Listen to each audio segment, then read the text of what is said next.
10 minute की story है और 100 से लिखें। देश के विभिन्न स्थानों पर सांप्रदायिक दंगे हो रहे हों, उनका सामना करते हुए यदि हम जनता को सुरक्षा दे सकें तो फिर किसी बिल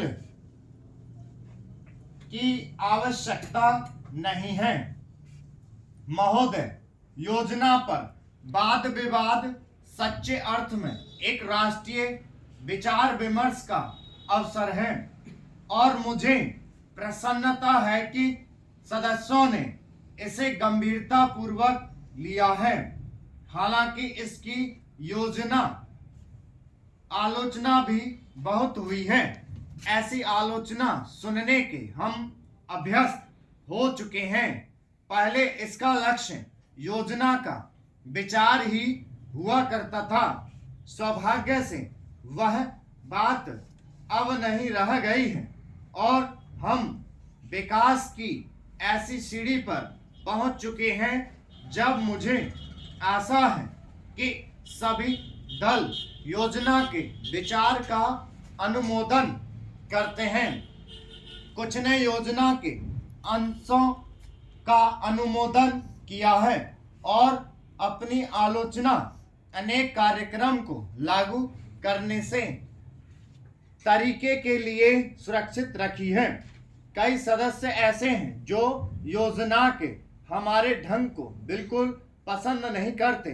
अब यह स्पष्ट है कि हम में से प्रत्येक व्यक्ति के रूप में नहीं बल्कि दल के प्रतिनिधि के रूप में कुछ विचारों के पक्ष में है और कार्य संचालन के किन्हीं तरीकों को पसंद करता है।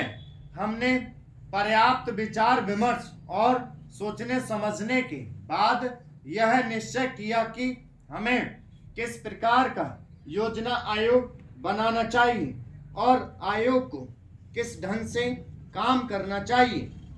योजना आयोग में निर्दलीय स्वतंत्र विचारों वाले और गैर राजनीतिक विशेषज्ञ होते हैं, लेकिन वे पूरी तरह से योजना के लिए जिम्मेदार नहीं होते। योजना का निर्माण प्रत्येक राज्य के विभिन्न स्तरों के लोगों के साथ अनेक विचार विनिमयों के आधार पर होता है और अंततः उसे अंतिम रूप देने के लिए राष्ट्रीय विकास परिषद में प्रस्तुत किया जाता है, जिनके अंतर्गत सभी मुख्यमंत्री होते हैं, जिनमें अनेक अन्य दलों के होते हैं। वे मिल बैठकर अपने विचार व्यक्त करते हैं।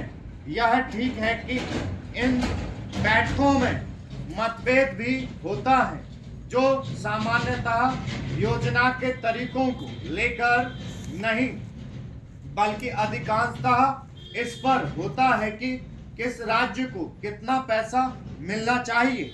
हम जानते हैं कि हमारा कोई भी ऐसा कार्यक्रम नहीं है जो हमारी पूरी जनसंख्या की आवश्यकता के लिए पर्याप्त हो। सभी समय उपलब्ध साधनों और जनता की आवश्यकता के बीच सामंजस्य के लिए प्रयास करना होता है। यह सोचना होता है कि क्या किया जाना चाहिए अथवा एक दूसरे क्षेत्र के लिए क्या किया जाना चाहिए। कुल मिलाकर यह योजना अगले 4 वर्षों के लिए प्रगति का घोषणा पत्र है। हमें कुछ अनुमान है महोदय, यद्यपि योजना के अंतिम रूप पर यह औपचारिक बहस अब हो रही है। हमने योजना के प्रारूप के बारे में काफी ब्यौरेवार विचार किया था। एक माननीय सदस्य ने कहा है कि योजना से ऐसा नहीं लगता कि कामों को निपटाने में तत्परता जरूरी है। मैं समझती हूं कि योजना के प्रारूप और उसके अंतिम रूप में यही अंतर है। अंतिम रूप में हमने तात्कालिकता पर जोर दिया है, जिसका प्रमाण यह है कि उसमें आज की प्रमुख समस्याओं की पहचान की गई है, जैसे बेरोजगारी या क्षेत्रीय असंतुलन अथवा अन्य ऐसी ही बातें। इनमें से कुछ समस्याओं के समाधान में कोई विलंब नहीं होना चाहिए और उन्हें तत्काल दृढ़ निश्चय के साथ हल किया जाना चाहिए। लेकिन कुछ परिस्थितियां ऐसी होती हैं जिनमें हमें काम करना होता है। कुछ मान्य तरीके हुआ करते हैं। इनमें से एक है लोकतांत्रिक प्रक्रिया।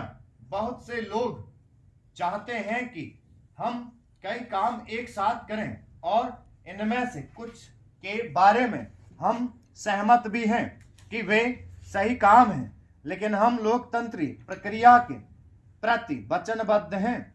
हम जनता की राय से काम करने के लिए प्रतिबद्ध हैं। हमें अधिकाधिक जनता और पार्टियों को अपने साथ लेकर आगे बढ़ना है।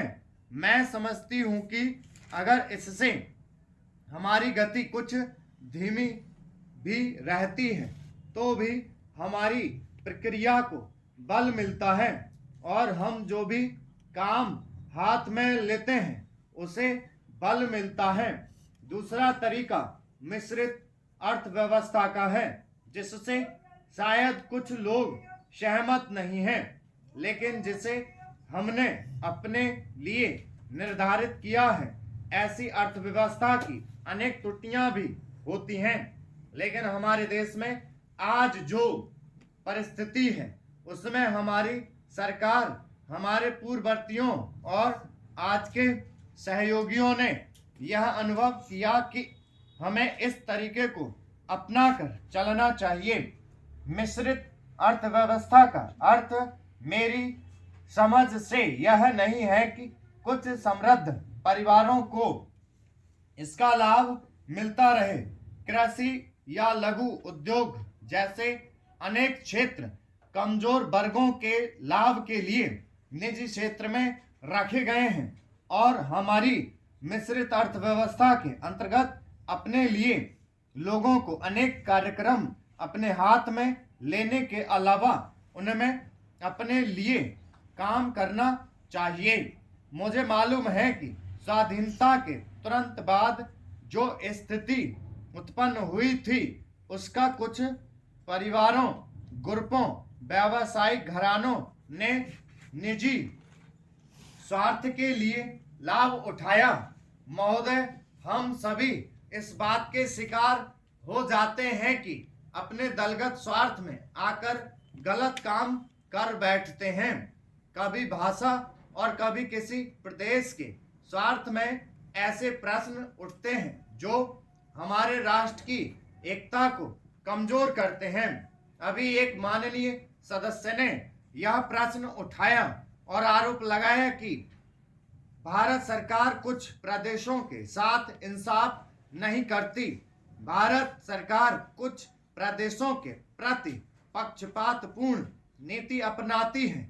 यही मनोवृत्ति है जिसमें एक प्रदेश को दूसरे प्रदेश के विरुद्ध भड़काया जाता है, एक जाति को दूसरी जाति के विरुद्ध खड़ा किया जाता है, एक धर्म को दूसरे धर्म के विरुद्ध खड़ा किया जाता है और एक भाषा और दूसरी भाषा वालों के बीच में भड़काव पैदा करके लड़ाई पैदा की जाती है। यही मनोवृत्ति है जिसको हमारे विरोधी दल के बहुत से लोग भड़काकर पैदा करते हैं। उनकी अपनी गलत नीतियों के कारण विशाल दृष्टिकोण नहीं होता है और वे ऐसे प्रश्नों को उभार कर अपना स्वार्थ सिद्ध करते हैं। स्पष्ट है कि ऐसे समस्त प्रश्नों का परिणाम हमेशा बुरा होता है। इसलिए मैं सभी राजनीतिक पार्टियों के नेताओं से अपील करना चाहूंगा कि जो प्रश्न हमारे देश के सामने हैं और जिन पर हम सबको चिंता हो रही है तथा जिनका हल निकालने की हम कोशिश करते हैं, उन तमाम प्रश्नों के ऊपर हम स्टॉप 10 मिनट